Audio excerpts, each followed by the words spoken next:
treatment. Trains shrieked through Grand Concourse Station at 149th Street.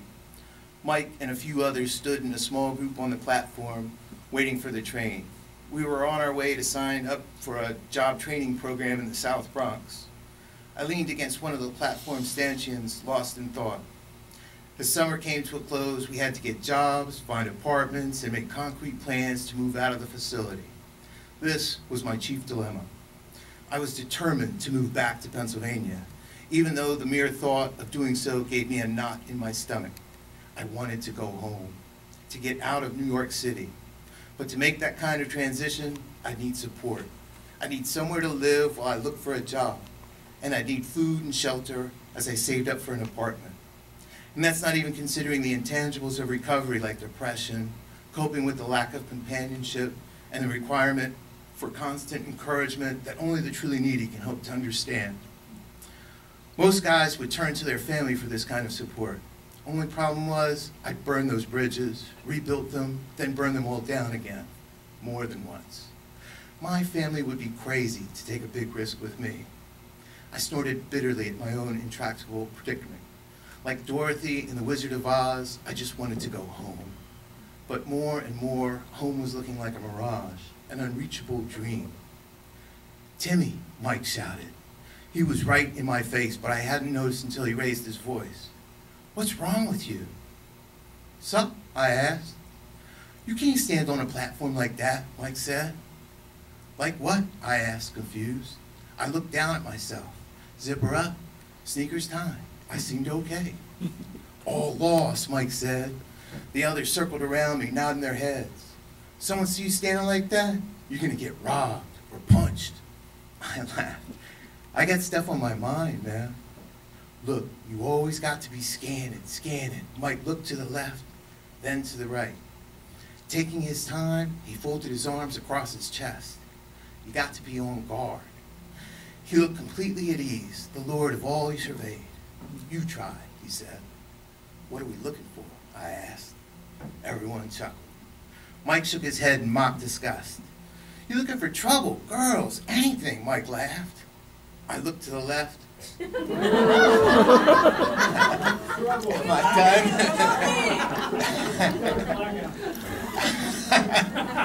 Okay. I don't know if that's like a cue.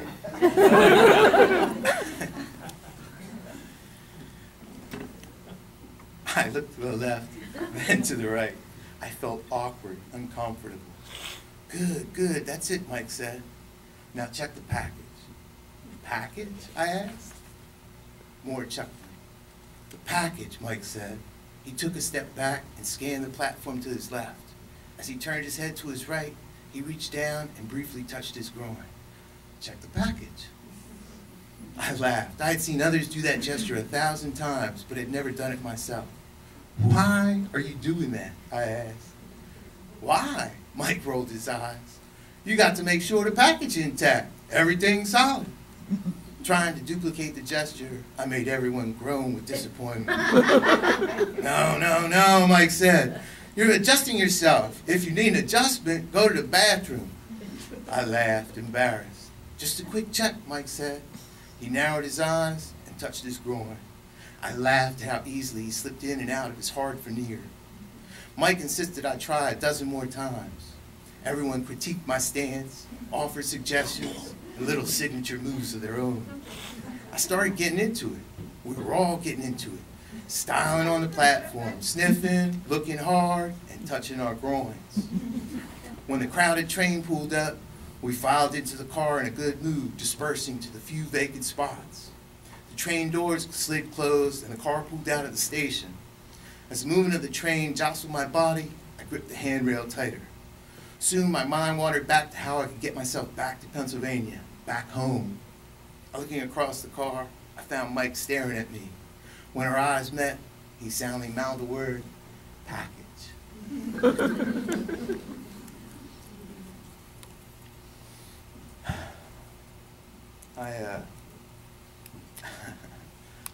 I love Mike. He was a really good guy. I met a lot of really good guys in New York. My big thing, I wasn't really obsessed to use drugs at all. My big thing was just like anxiety and just like depression. Those are the things that I struggle with the most.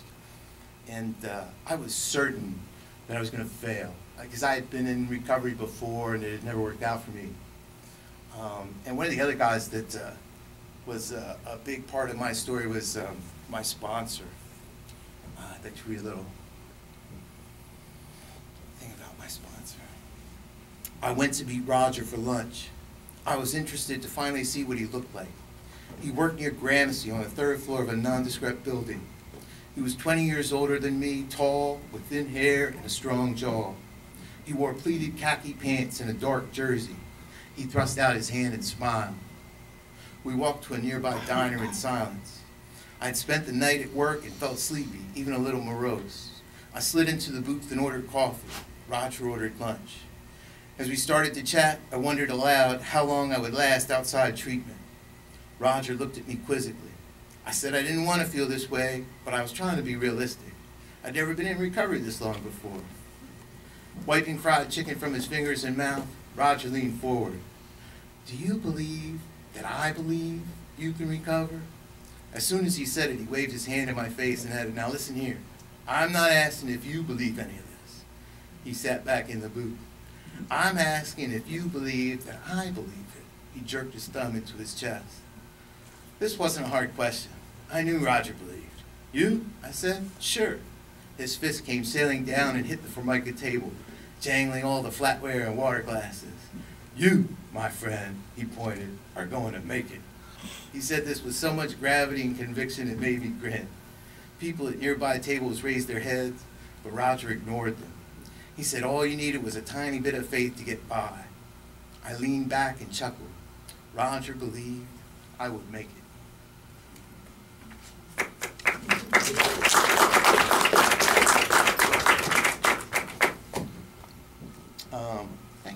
Thank you. Like, when I sat down to write this story, there was like two main things I wanted to talk about. The one was my son. My son was like a really important part of my recovery. I started to use heroin, I think, when I was like 17, and I got married and started a family when I was maybe in my early 20s. And my wife left me just almost immediately after my son was born. And that's when I realized that I needed to stop. And then I also figured out how hard it was to stop. And after a couple more years, I went to New York. So, like, I knew that my son was going to be a big part of the story and my relationship with him. And but I also knew, like, the 12 steps recovery. So it's sort of like a spiritual journey story. And Roger was like a big part of that. And also, like, parenting was a big part of that. Just like trying to figure out like how to parent. I have one more piece that I wanted to read about my son. Joey was all grins. I had just given him a radio-controlled truck with thick, knobby tires. It had cost a small fortune, was twice the size of my weekend bag, and meant for a much older child. Every adult who saw this gift and who knew Joey said the exact same thing. He's going to destroy that thing. The first time I heard this, I took it as criticism, and I felt terrible. I had agonized over selecting the right gift, was too ashamed to admit I had no idea what sort of gift a 4-year-old boy might enjoy. I couldn't imagine coming to see him empty-handed. Now, sitting in Jack's living room, I watched Joey joyfully tear the truck out of the box, and Mary Ann, grinning, predicted it would soon be destroyed. I shrugged and grinned myself.